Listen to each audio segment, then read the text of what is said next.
नमो नमः मित्रों, संस्कृत जीवनम में आप सभी का स्वागत है। जैसा कि हम लोग हमारी साहित्य वाली कक्षा में उपस्थित हैं, जिसके अंतर्गत हम लोग भर्तृहरिकृत नीति शतकम का अध्ययन कर रहे थे।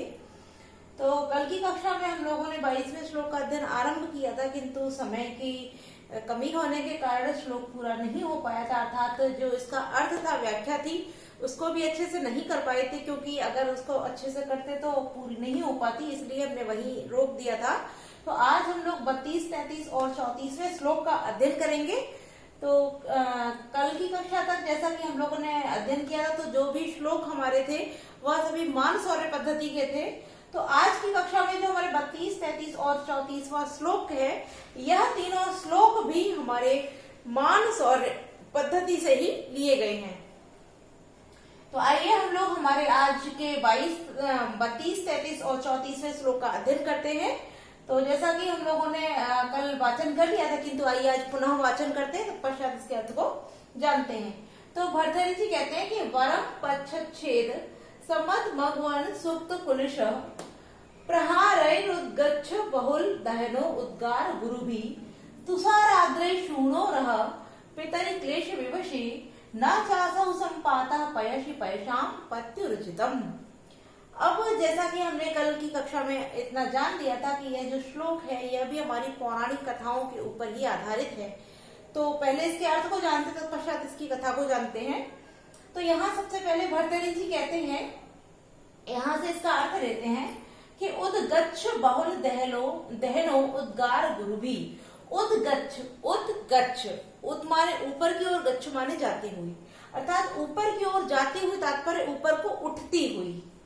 बहुल दहनो, बहुल माने अत्यधिक, दहन माने अग्नि, के ऊपर की ओर उठती हुई अत्यधिक अग्नि से, उद्गार माने अग्नि के उद्गार माने प्रसार से, गुरु भी असहनीय, अर्थात जब अग्नि प्रचंड रूप को धारण कर लेती है तो वह कैसी हो जाती है, असहनीय। तो इसीलिए यहाँ पर गुरु भी शब्द प्रयोग किया गया है कि ऊपर को उठती हुई अत्यधिक अग्नि के प्रसारण से गुरु भी माने असहनीय।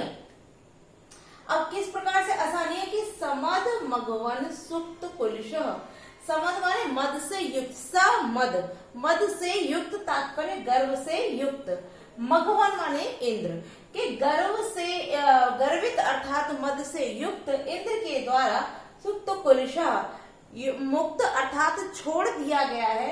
कुलिश माने वज्र के प्रहारई, प्रहार को, के गर्व से युक्त इंद्र के द्वारा जब वज्र के प्रहार को मुक्त अर्थात स्वच्छंद रूप से छोड़ दिया गया है, तात्पर्य जब वज्र का प्रहार किया गया है उस समय उसके वज्र प्रहार से ऊपर को उठती हुई अत्यधिक अग्नि से, जो अग्नि के प्रसारण से जो असहनीय हो गया है, ऐसा तुषार आद्रई अर्थात तुषार आद्रई माने होता है हिमालय, के हिमालय के सूनो माने पुत्र, के हिमालय के पुत्र का यहाँ पर दुख या खेद के लिए प्रयुक्त किया जा रहा कि अरे खेद है पितरी, पिता को, क्योंकि सप्तमी विभक्ति में पितरी शब्द प्रयोग हुआ, पितरी अर्थात पिता को, क्लेश विवशे, क्लेश विवशे अर्थात क्लेश में देख कर, तात्पर्य आपत्ति में ग्रसित देख करके,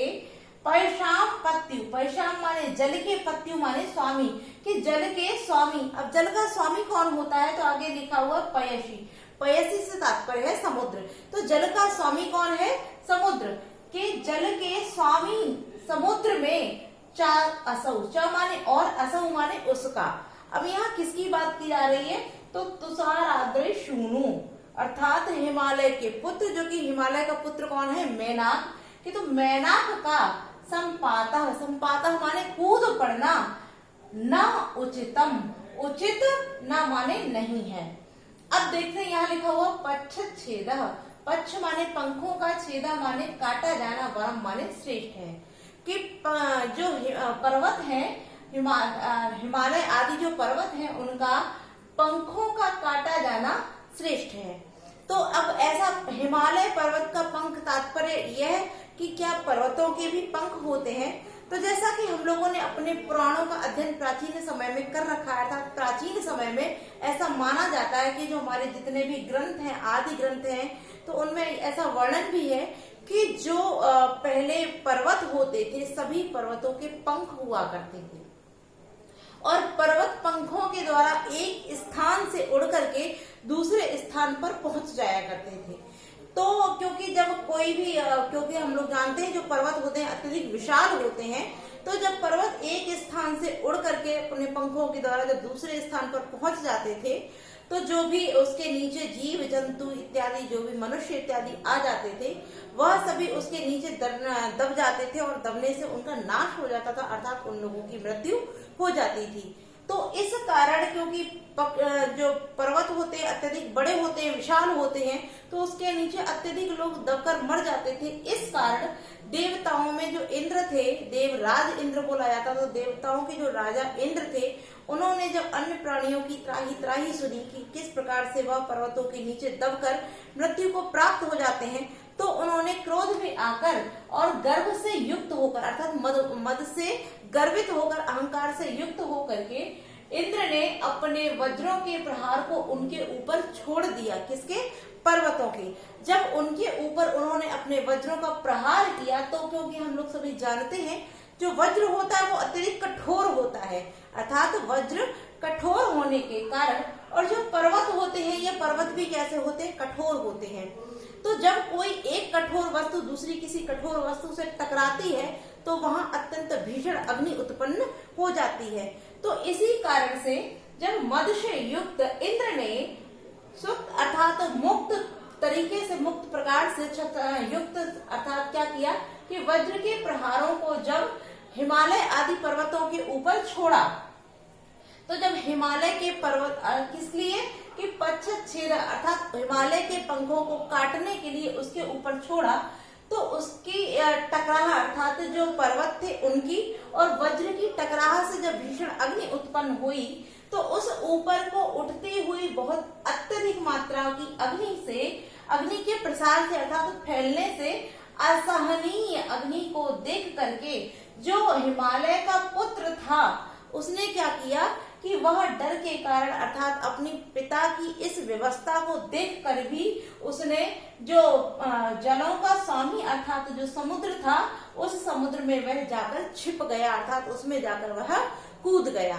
तो इसीलिए यहाँ बोल रहे हैं कि मद से युक्त अर्थात गर्वित इंद्र के द्वारा वज्रों के प्रहार को युक्त अर्थात मुक्त प्रकार से किए जाने पर अत्यधिक ऊपर को उठती हुई अत्यधिक अग्नि के प्रसरण के कारण असहनीय प्रसरण के कारण हिमालय के पुत्र के पंखों का काटा जाना, पच्छेद अर्थात पंखों का काटा जाना परम माने श्रेष्ठ था। क्यों श्रेष्ठ था? क्योंकि दुख है कि पिता के क्लेश विवशे, पिता के विपत्ति में ग्रस्त होने पर भी अर्थात पिता की विपत्ति को देखकर, क्योंकि जब हिमालय के पंखों को इंद्र काट रहे थे, उस समय हिमालय का जो पुत्र था वह अपने पुत्र हिमालय को इस प्रकार से इस दीन दशा में अर्थात आपत्ति संकट के समय में उसको वहां छोड़ करके स्वयं जल में, समुद्र के जल में जाकर कूद गया। यह उचित नहीं था। तो यही बताया कि जो हिमालय का पुत्र था वो अरे दुख है, धिक्कार है कि पिता को विपत्ति में ग्रस्त देखकर भी असौ कौन? हिमालय का जो पुत्र मैनाक था, उसका जलों के स्वामी अर्थात समुद्र में संपातः कूद जाना न उचित नहीं था। उस हिमालय के पुत्र मैनाक का अपने पिता को इस विपत्ति के समय में इस अवस्था में छोड़ करके और समुद्र में जाकर छिप जाना, कूद जाना, वह उचित नहीं था। यह स्पष्ट है कि मान लो हम लोग किसी भी संकट, भयावह संकट को देखते हैं, तो हम लोगों का भयभीत होना एक जैसे कि हम बोलते हैं एक मानसिक प्रवृत्ति है, अर्थात किसी बड़े संकट को देखते हैं तो भयभीत हो जाते हैं। किंतु जब हमारा कोई अपना, कोई प्रियजन यदि संकट में होता है, तो उस प्रियजन को संकट में छोड़ करके हमारा वहां से भाग जाना उचित नहीं होता है।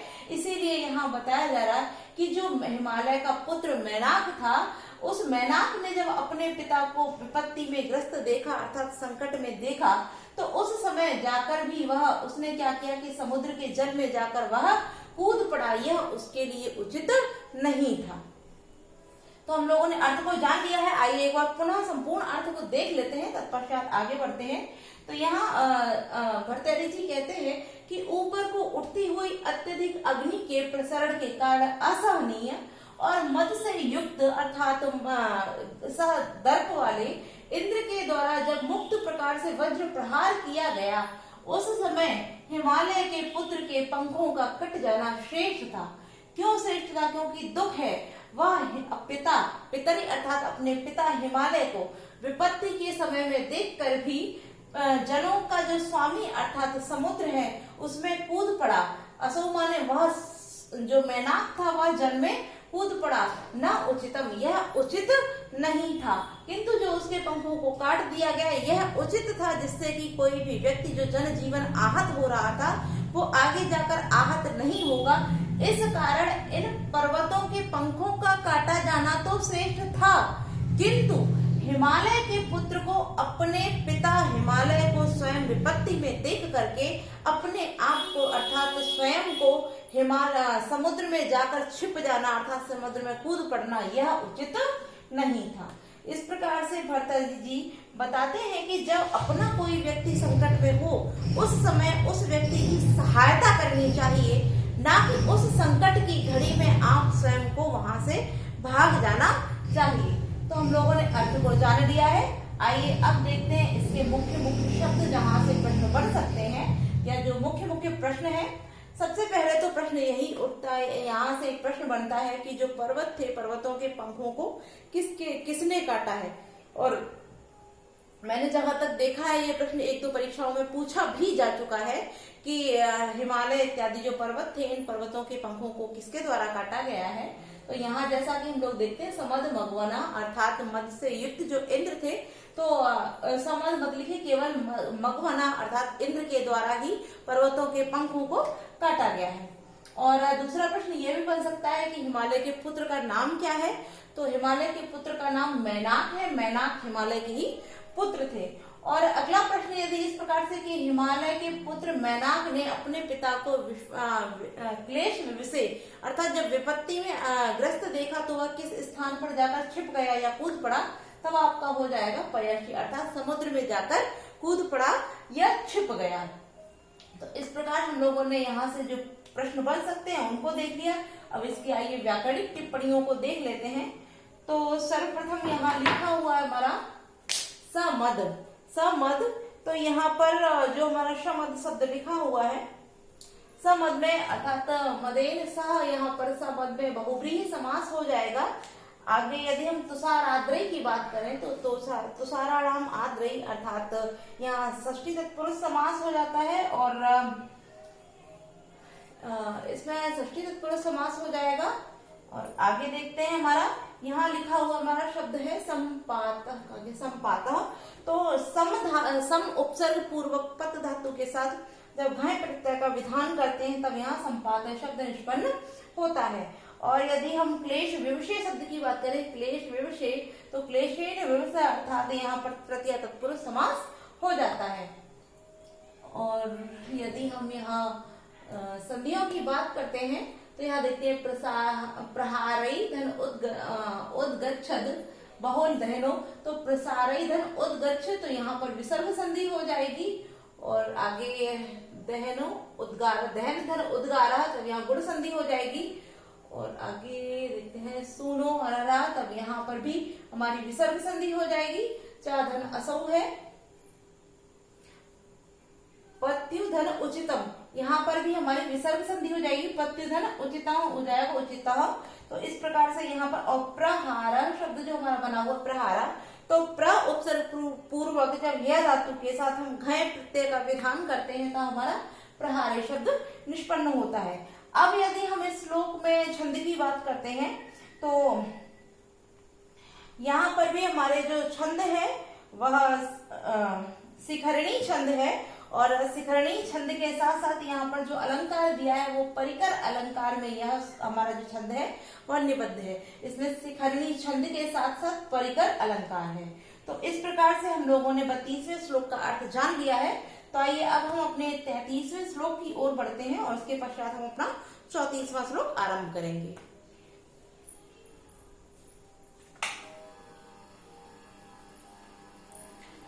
तो आइए हम लोग हमारा जो 33वां श्लोक लिखा हुआ है, आइए देखते हैं कि भर्तृहरि जी इसमें क्या कहते हैं। तो भर्तृहरि जी कहते हैं यत् चेतनोऽपि पादैः स्पृष्ट प्रज्वलति सवितु इनकान्तः तत् तेजस्वी पुरुषः परिकृत निकृतिं कथम सहते।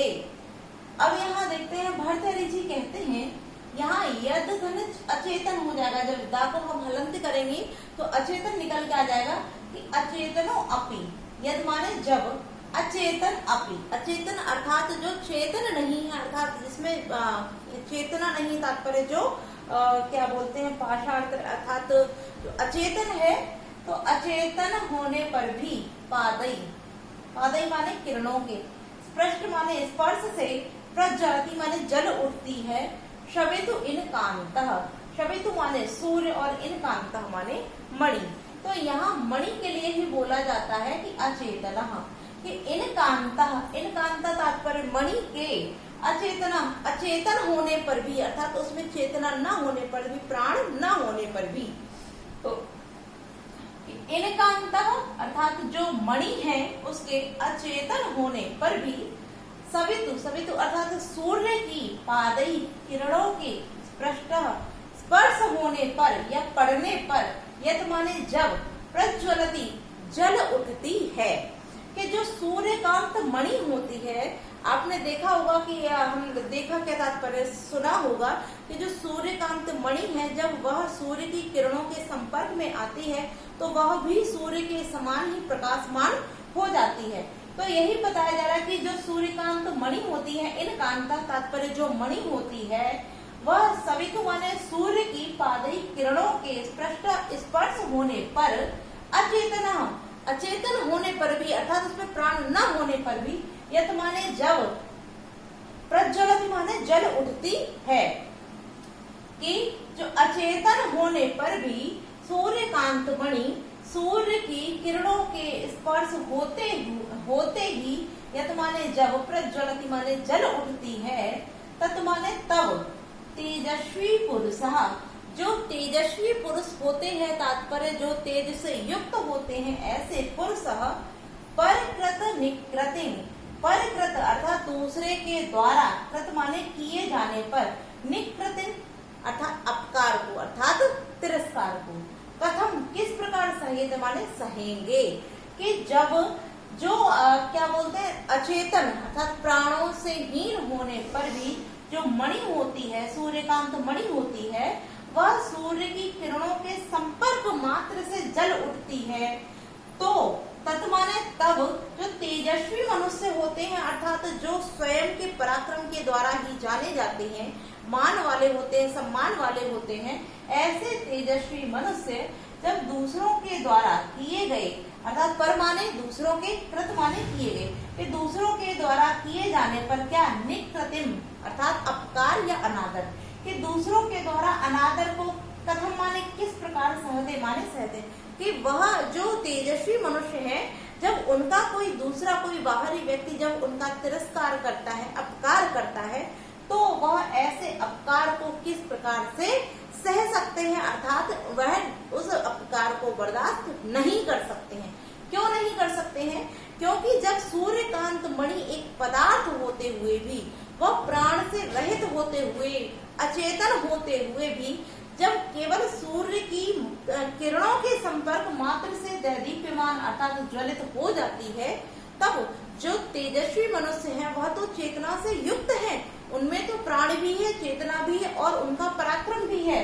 तो तेजस्वी पुरुष, वह तेजस्वी पुरुष जो अपने सम्मान के लिए ही जीते हैं, तब ऐसे तेजस्वी पुरुष दूसरों के द्वारा जो जब उनका अपकार किया जाता है अर्थात अनादर किया जाता है, तब वह ऐसे पुरुष जो तेजस्वी हैं वो दूसरों के द्वारा किए हुए अपकार को किस प्रकार से सह सकते हैं, अर्थात वह किसी भी प्रकार से दूसरों के द्वारा किए गए अपकार को नहीं सह सकते हैं। तो आइए हम लोगों ने हमारे 33वें श्लोक का अर्थ देख लिया है। अब यहाँ पर हम प्रश्न भी देख लेते हैं कि किस किस प्रकार से कौन कौन से यहाँ प्रश्न बन सकते हैं। तो जैसा कि हम जानते हैं, यहाँ जो उदाहरण अर्थात दृष्टांत देते हुए बताया गया है, क्योंकि यहाँ जो सूर्यकांत मणि है और इसका एक मनुष्य अर्थात अचेतन मनुष्य से और जो तेजस्वी पुरुष अर्थात यहाँ बता रहे हैं तेजस्वी पुरुषों का जो दृष्टांत है वो सूर्यकांत मणि से देते हुए भर्तृहरि जी कह रहे हैं। इसलिए यहाँ पर इस श्लोक में, इस छंद में हमारे दृष्टांत अलंकार हो जाता है। और यदि हम छंद की बात करें तो इस श्लोक में हमारे आर्या छंद होता है। और आइए हम व्याकरणिक टिप्पणियां भी देख लेते हैं, प्रश्नों को भी। तो प्रश्न यहाँ से इस प्रकार भी बन सकता है कि जो तेजस्वी मनुष्य होते हैं वह किसके अपकार को नहीं चाहते हैं, तो परकृत निकृत अर्थात दूसरों के द्वारा किए हुए उपकार को नहीं सह सकते हैं। और इस प्रकार से भी प्रश्न घुमा के पूछ सकता है कि परकृत निकृत कथम ना सहते, कौन नहीं सह सकता है, तब हो जाएगा तेजस्वी पुरुषः। अब यदि इस प्रकार से भी प्रश्न हो सकता है कि अचेतनो अपि का, कि अचेतन कौन है यहाँ पर, तो सूर्यकांत मणि अर्थात अचेतन होने पर भी पादि स्पृष्टा का प्रज्वलति, तो सूर्यकांत मणि अर्थात इनकांतः। इस प्रकार से यहाँ प्रश्न बन सकते हैं। आइए अब देखते हैं हम लोग यहाँ पर हमारी संधि इत्यादि व्याकरणिक टिप्पणियों को। तो यहाँ लिखा हुआ है यदि चेतनो अपि, तो चेतना धन अपि, तो यहाँ विसर्ग संधि हो जाएगी चेतना धन अपि, तो चेतना धन अपि हो जाएगा। और आगे हम अचेतन की बात करें तो अचेतन में नए बहुब्रीहि समास हो जाएगा, न चेतना अचेतना, तो यहाँ नए तत्पुरुष समास हो जाएगा। और परकृत की बात करते हैं, परकृतः, तब यहाँ तृतीय तत्पुरुष समास हो जाएगा। किंतु यदि परकृत निकृतनी की बात करेंगे तब यहाँ पर हमारे कर्मधारय समास हो जाएगा।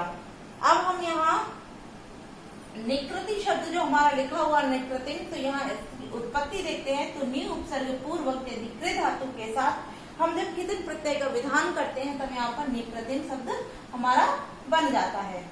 तो हम लोगों ने 33वें श्लोक का अर्थ जान लिया है, इसकी व्याकरणिक टिप्पणियां देख ली हैं, यहाँ से जो मुख्य मुख्य प्रश्न बन सकते हैं उन सभी को देख लिया है। तो अब हम लोग हमारे 34वें श्लोक की ओर बढ़ते हैं और इसमें भी देखते हैं कि जो भर्तृहरि जी हैं वो क्या बताते हैं। और जैसा कि हम लोगों ने पहले बता ही दिया है कि तीनों ही श्लोक हमारे मानसौर्य पद्धति के हैं और 34वें श्लोक के साथ ही हमारी मानसौर्य पद्धति यहाँ समाप्त होती है। और कल की कक्षा से हम लोग अगली अर्थात हमारी जो अगली पद्धति है उसके श्लोकों के साथ उपस्थित होंगे। तो आइए हम लोग देखते हैं 34वें श्लोक को। तो यहाँ भर्तृहरि जी कहते हैं कि सिंह शिशुरपि निपतति मद मलिन कपोल भित्तिषु गजेषु प्रकृतिरियं सत्वतां न खलु वयस तेजसो हेतुः। तो अब देखते हैं यहाँ पर सबसे पहले यहाँ लिखा हुआ सिंहा, सिंहा माने शेर, और शिशुरपि कि शेर का, शिशु माने बच्चा अर्थात बालक, कि शिशु या तो बालक हो अर्थात सिंह का जो बच्चा होता है, अर्थात सिंह के शिशु माने बालक होने पर भी मद मलिन यानी मद से मलिन माने जो मैला हो चुका है, कपोल, कपोल मतलब गंड स्थल के भित्तिषु माने फाड़ने के लिए, गजेषु माने गज के ऊपर, निपतति माने आक्रमण करता है, कि जो शेर का बच्चा होता है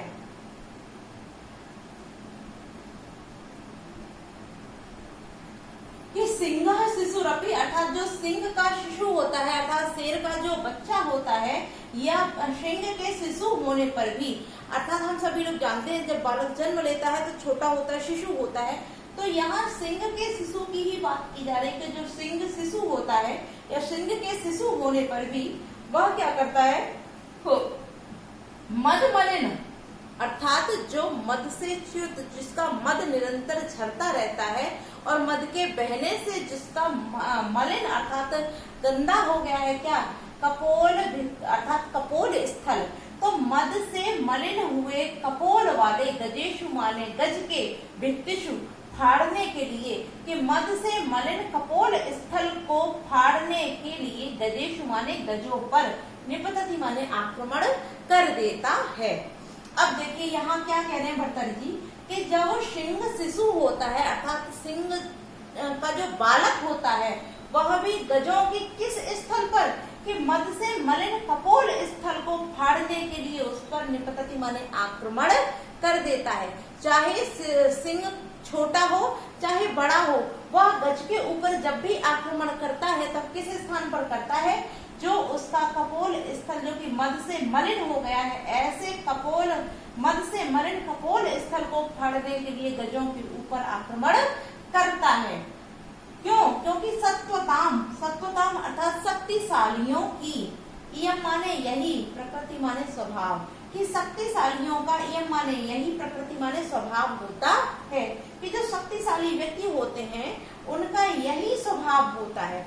यही से तात्पर्य, चाहे आपने देखा होगा सिंह का हम सभी लोग जानते हैं, जैसा कि सिंह को केसरी अर्थात वनों का राजा भी बोलते हैं, तो क्योंकि वनों का राजा होने के कारण जो सिंह होता है, चाहे वो शिशु अवस्था में ही क्यों ना हो या उसका बालक ही क्यों ना हो, वह जब भी गज पर आक्रमण करता है तो ऐसा नहीं है कि जब बालक छोटा है अर्थात शिशु, जब सिंह छोटा है तो वह हाथी के पैर पर जाके काट ले या उसकी पूंछ में जाके काट ले या उसके पेट पर जाके काट ले, ऐसा नहीं होता है। वह शिशु की अवस्था में भी गज में गजों पर जब आक्रमण करता है तो मद से मलिन हुए उसके कपोल स्थल को फाड़ने के लिए ही गजों पर आक्रमण करता है, चाहे वह छोटी अवस्था में हो तब भी और चाहे वह विशाल सिंह बन चुका हो उस समय भी वह गजों के मद मलिन कपोल स्थल को फाड़ने के लिए उसके मद अर्थात उसके मस्तक पर ही आक्रमण निपतति माने आक्रमण करता है। और आगे क्या कहते हैं कि सत्वताम,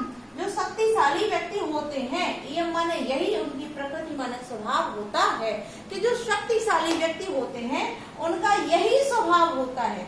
क्या स्वभाव होता है कि उनका जो लक्ष्य है अर्थात जो स्थान है यह ऐसे ही कार्य करते हैं जो उनके लक्ष्य के उपयोगी होते हैं अर्थात उनके सामर्थ्य के अनुरूप ही होते हैं। जो उनके सामर्थ्य के अनुरूप नहीं होते ऐसे कार्यों को शक्तिशाली व्यक्ति नहीं करते हैं। तो कि सत्वता शक्तिशाली व्यक्तियों की यही स्वभाव यही प्रकृति होती है। आगे कहते हैं कि खलु निश्चित रूप से वयः जो अवस्था होती है तेजसो पराक्रम का हेतु माने कारण न माने नहीं होती है, कि जो अवस्था है वह पराक्रम का कारण नहीं होती है। ऐसा नहीं है कि सिंह जब छोटा है तो वह सिंह नहीं, वह तब भी सिंह है और जब वह बड़ा हो गया तब भी सिंह है। तो इस प्रकार जब वह युवा अर्थात बाल्यावस्था में है शिशु अवस्था में है तब भी वह सिंह ही है। इस कारण जो उसका पराक्रम है तेज है, ऐसा तो नहीं है कि जब वो बड़ा हो जाएगा तभी उसके अंदर सिंह वाली शक्ति आएगी अर्थात तभी वो जाकर सिंह बनेगा, तो उसके बड़े होने की प्रतीक्षा की जाए तत्पश्चात उसके अंदर वो शक्ति या गर्व आएगा, तो ऐसा नहीं है। तो इसी कारण क्या बोलेंगे वयः माने जो आयु होती है तेजसा वह पराक्रम का हेतु माने कारण न माने नहीं, खलु माने निश्चित रूप से, कि निश्चित रूप से जो अवस्था होती है अर्थात आयु होती है वह पराक्रम का हेतु न माने नहीं होती है। अर्थ तो आप लोग समझ गए होंगे, किंतु एक इसके साथ उदाहरण मैं अपनी ओर से जोड़ देती हूँ तो आप लोगों को हो सकता है और अच्छे से समझ में आ जाए। वैसे तो सिंपल है, कोई ज्यादा कठिन नहीं है श्लोक, तो अच्छे से आपको समझ में आ गया होगा, किंतु फिर भी एक दृष्टांत देख लेते हैं।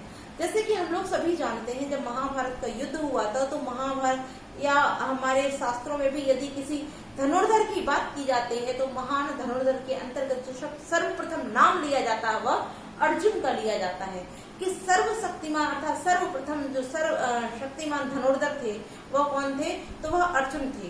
तो जैसा कि हम सभी जानते हैं अर्जुन इंद्र के पुत्र माने जाते हैं और इंद्र के पुत्र होने के साथ साथ कुंती के पुत्र थे, तो उनके अंदर अत्यंत बल पराक्रम था।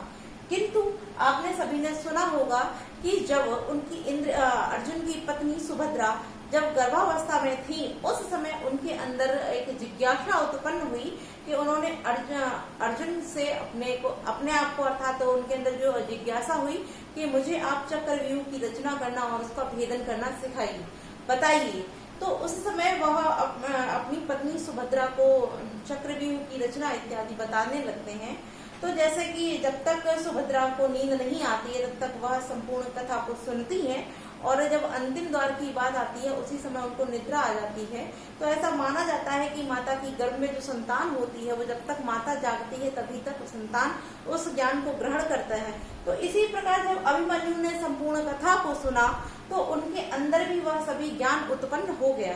और जिस समय महाभारत का युद्ध हुआ था उस समय जितना पराक्रम अर्जुन के अंदर, जितना सामर्थ्य अर्जुन के अंदर था, उसी पराक्रम और सामर्थ्य के साथ अभिमन्यु ने भी महाभारत के युद्ध में युद्ध लड़ा था।